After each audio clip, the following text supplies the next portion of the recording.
Hey folks, how's everybody doing out there? Welcome to this latest installment of our History of Software in Three-Letter Acronyms. And this week, D is for DOS, short for Disk Operating System. And we pick up where we left off last time. Digital Research's CP/M is the market-leading microcomputer operating system, and the world's biggest computer company, IBM, is about to get into the personal computer business with the PC, and in a radical departure from standard IBM operating procedure, instead of manufacturing the whole thing themselves, they're building their PC out of standard off-the-shelf components. Everything from the processor, Intel's new 8088 CPU, to the operating system. Now, there's a legend that has been doing the rounds for years, which is that IBM went to see Gary Kildall about licensing CP/M for the IBM PC, and he wasn't home because it was a nice day and he'd gone out flying in his plane, and so instead IBM went to see Bill Gates. And like all the most notorious urban legends, there are fragments of truth buried in there somewhere. This book, They Made America, by Harold Evans, has a whole chapter about Gary Kildall and digital research, and includes the most comprehensive account of the whole Gary went flying incident, and how it was subsequently misreported that I've ever seen, complete with contrasting testimony from various people who were directly involved, but have very different recollections of what actually happened. IBM was already talking to Microsoft, under the mistaken impression that Microsoft owned the source code to CP/M. It was Bill Gates himself who referred them to Gary Kildall and Digital Research, and who actually called Kildall to let him know that a big client was going to set up a meeting. But having signed IBM's draconian non-disclosure agreement, Gates couldn't say anything about who the client was or what the meeting was going to be about.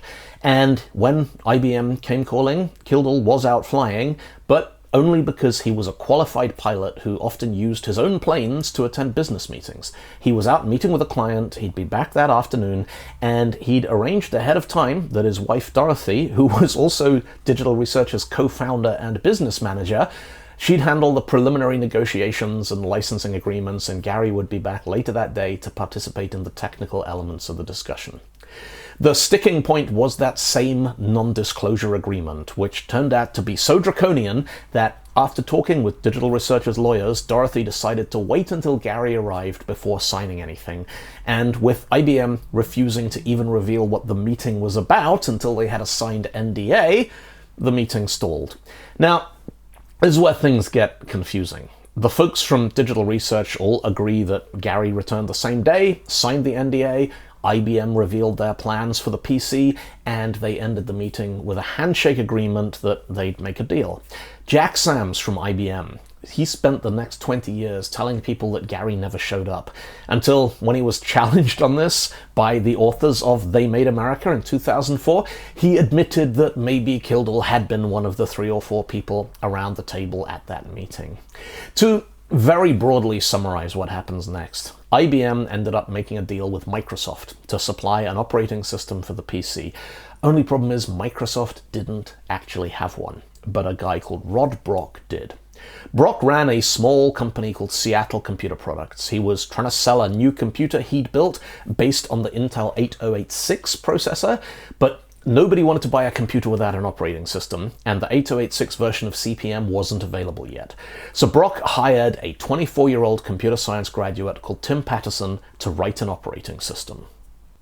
The result was officially called the 86 Disk Operating System, 86-DOS, but it's usually referred to as QDOS, short for Quick and Dirty Operating System. Just how dirty is another hotly contended topic. The folks at Digital Research were insistent that Patterson must have analyzed CP/M's binary code using its own built-in debugger, the wonderfully named DDT, and then copied it. Patterson, on the other hand, insists that he'd bought a CP/M programming manual in a computer store for $5 and used the information in the manual as the basis for his application programming interface design, hence the similarity. It's worth noting here that following the publication of Harold Evans' book in 2004, Tim Patterson sued the publishers, claiming that Evans' account of how DOS was a clone of CP/M was false and defamatory, And in 2007, after questioning and cross-examining both Mr. Evans and Mr. Patterson, the United States District Court dismissed that lawsuit on all counts, which it doesn't necessarily prove that QDOS was a clone of CP/M, only that saying that it was isn't considered to be false or defamatory in the eyes of the court. Whether you think that's the same as saying it's true or not I guess that's down to how much faith you have in the US legal system. So when IBM wanted to buy an operating system from Microsoft, Microsoft called Rod Brock, offered him $25,000 for a licensing deal, or maybe $15,000, or maybe $50,000, depending which account you read, and then they licensed QDOS to IBM for $15,000, which it doesn't sound like a particularly good deal, but what Bill Gates has realized, and IBM hasn't, is that what makes the PC special isn't the hardware. The hardware is generic. The phrase IBM compatible hasn't entered mainstream usage yet, but when Microsoft gives IBM what looks like a fantastic deal on QDOS, they include a clause in that deal which retains the right to sell their own versions of the operating system. Microsoft goes back to Brock and buys QDOS outright for another $50,000. The version that ships with the PC will be called PC-DOS, and Microsoft's equivalent will be the Microsoft Disk Operating System, MS-DOS. By the time the IBM PC launches, Digital Research has put the pieces together, the uncanny similarities between QDOS and CP/M, the Microsoft deal, and they've let IBM know in no uncertain terms that they could be on very shaky legal ground here, and so they hammer out another agreement. Customers buying the IBM PC will have a choice of CP/M 8.6 or PC-DOS.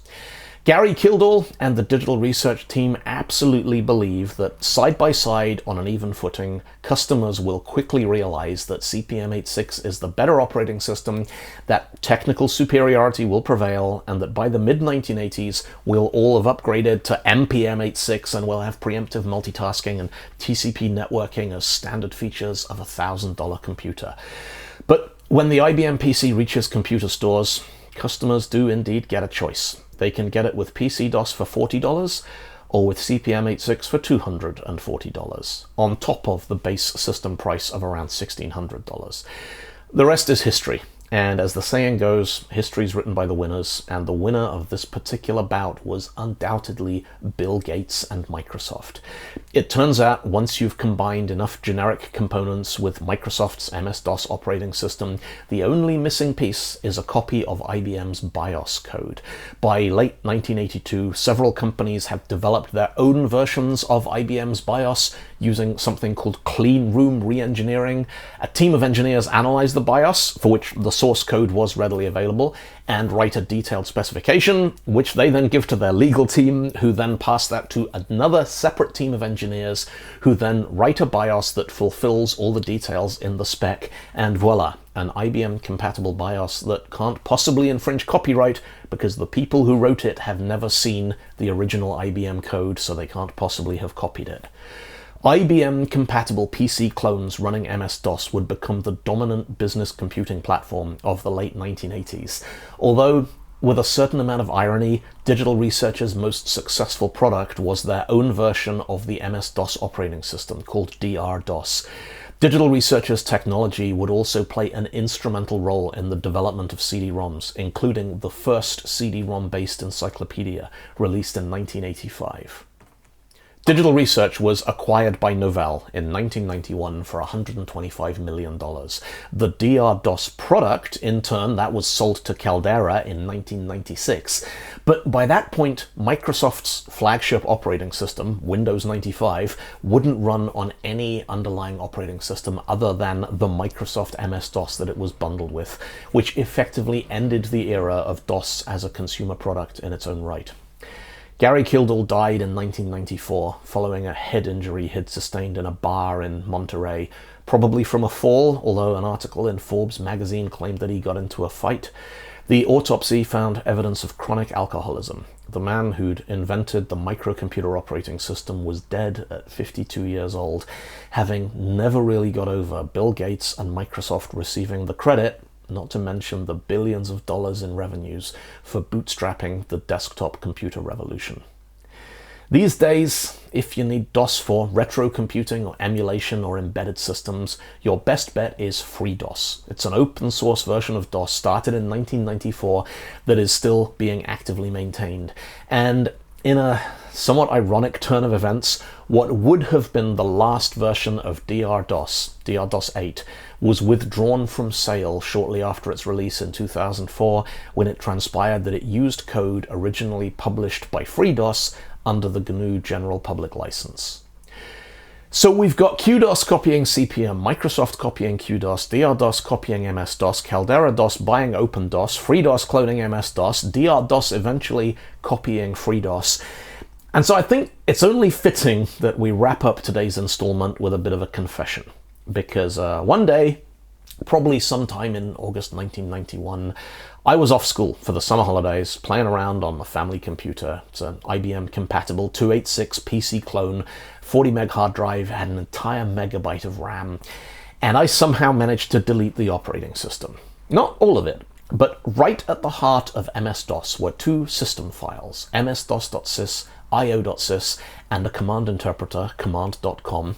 And if, say, an enthusiastic 12-year-old kid was messing around with the file attributes to see what they did, and somehow managed to unhide and unprotect those core system files and then inadvertently delete them, the computer wouldn't start.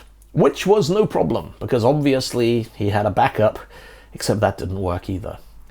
So it's 1991, you're a 12-year-old kid in Bristol with just about enough money for bus fare, and you need an operating system by the time your dad gets home from work, otherwise there might be consequences. So I did exactly what any enterprising hacker would do under the circumstances. I put a half dozen blank floppy disks in my pocket. I called my friend Steve, told him we had to go into town, where there was a John Lewis department store with a computer department which had half a dozen IBM and Olivetti demonstration computers on display.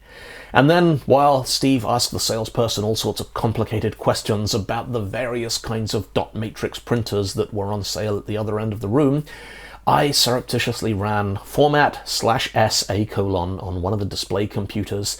And then, when I noticed that they were all running the new MS-DOS version 5, I decided I should probably better surreptitiously copy the rest of the operating system files over as well, just in case they turned out to be important.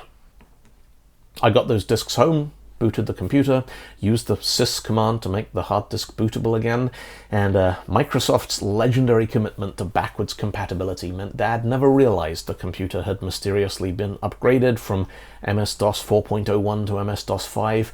It just seemed to run a little faster after that. Now, I would never have dreamed of physically stealing from a store. No way, that would have been a crime. But copying an operating system? Well, it wasn't like I was taking anything away from anybody else, was I? Well, it turns out the tech industry was grappling with a lot of very complicated questions about exactly that kind of thing. Was clean room re-engineering legal or not? Could you copyright an API? Could a computer program be patented?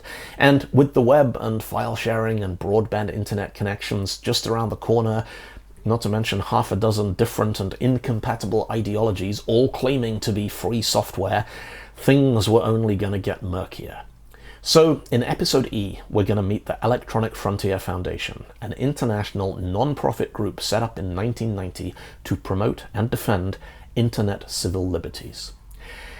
As for the other contenders for D, we'll talk about DRM and the DMCA in the next installment, and we'll probably mention DVDs and DCSS in passing.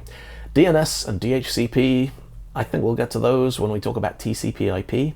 And DTP and DPI, that's desktop publishing and dots per inch, those definitely belong in a series about the history of digital typography that will probably show up here at some point. And if you really want a whole video about what a DLL is and how it works, well, leave a comment, and who knows. And finally, as some of you folks know, a lot of the material for this series comes from a talk I gave a few years ago, where I not only tried to tell the entire history of software in three-letter acronyms, but I tried to fit the whole thing into an hour.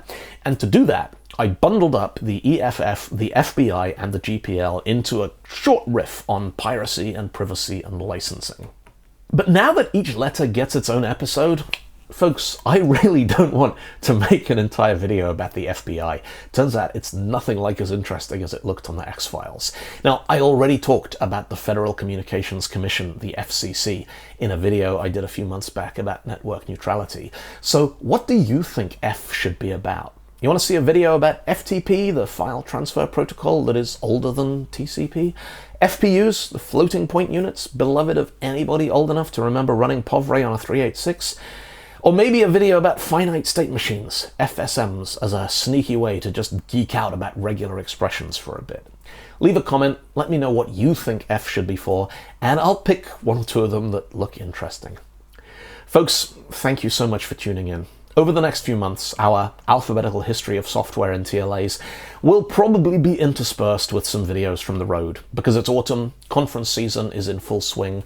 October, I'll be at NDC Porto, Devox in Thessaloniki, Kandinsky in Berlin. November, I'm at Build Stuff in Vilnius and Sustainability in Bussum-Zoid. And then in December, I'm going to be at Utrecht for the Tweakers Developer Summit. But one way or another, I'll be back next week. So in the meantime, you folks, have a good week.